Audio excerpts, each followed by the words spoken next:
Hi, I'm Megan Gratmans with Deloitte's tax marketing team covering the federal budget live here in Ottawa. Our team of tax practitioners have been on the ground all day in lockup reviewing this year's budget release to help develop Deloitte's perspectives on this year's budget outcomes. Albert Baker, Deloitte's tax policy leader, will now walk you through the highlights to offer his insights on the corporate tax measures contained in the federal budget, reviewing both domestic and international tax proposals. David Mason, Canadian's tax partner, discusses changes affecting private companies and personal tax measures. Hello, my name is Albert Baker. I'm Deloitte's global tax policy leader. Along with several of my colleagues, I spent the day in media lockup for the Canadian federal budget, going through budget documents and spending time with government officials and representatives of the media. This is very much a stay-the-course budget. The 2018-2019 deficit is projected at $18.1 billion, with a gradual reduction to $12.3 billion by 2022-2023.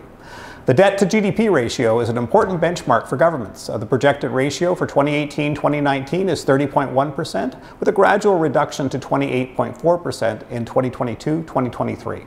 Amongst other measures, there was an announcement of some additional funding in the innovation space, some new initiatives around gender equity, and more funding for CRA to combat tax evasion and improve tax compliance. No changes to the SHRED program were announced. In a positive development and consistent with Deloitte's pre-budget recommendations, which are available on our website, the government is effectively moving away from its prior proposals regarding passive income earned by private corporations. A couple of new measures in this area were announced and will be addressed by my colleague David Mason. In the energy space, the existing program that allows for the fast write-off of clean energy assets was extended by 5 years.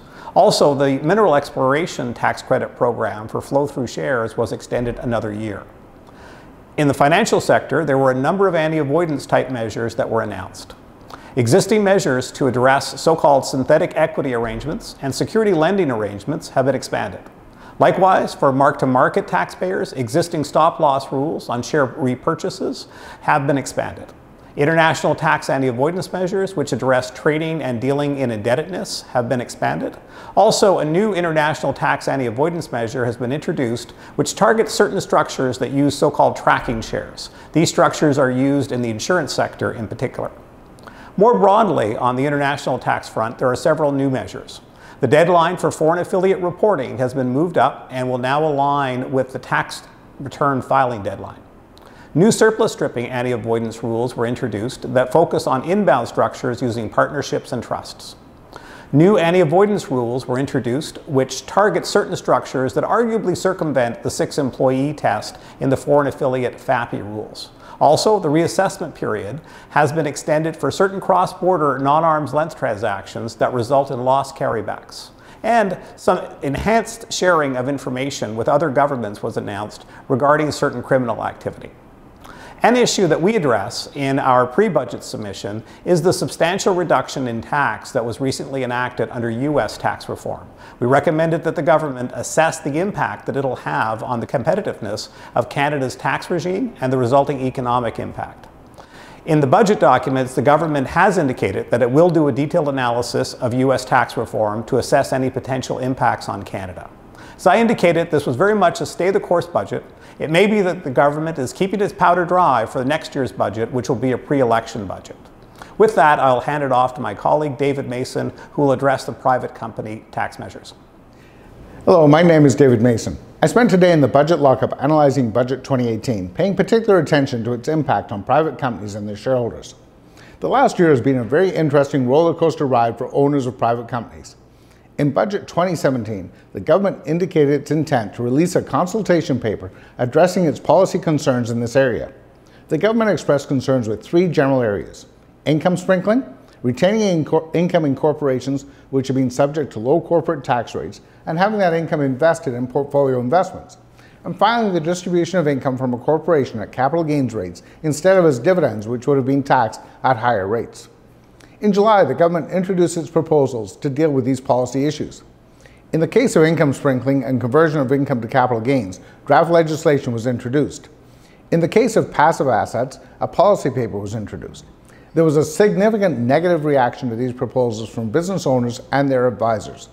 The Department of Finance received over 22,000 letters related to these proposals.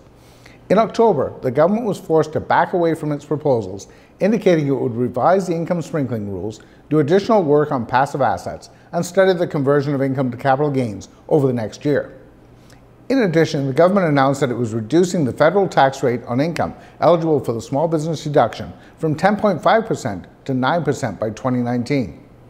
Revised income sprinkling rules were introduced in December. In Budget 2018, rules have been introduced to deal with passive assets retained in corporations. However, where the original policy paper contained solutions which appeared overly complex and potentially unfair, the rules introduced in Budget 2018 are much simpler and should allow business owners to more effectively save for retirement or to provide for future business investment. Under the proposed rules, a corporation which has passive investment income will have its ability to claim the small business deduction phased out for investment income between $50,000 and $150,000.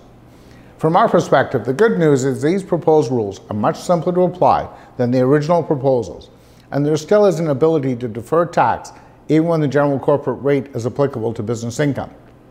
Another rule change announced as part of this policy initiative relates to the ability to claim a refund of refundable tax when dividends are paid to shareholders.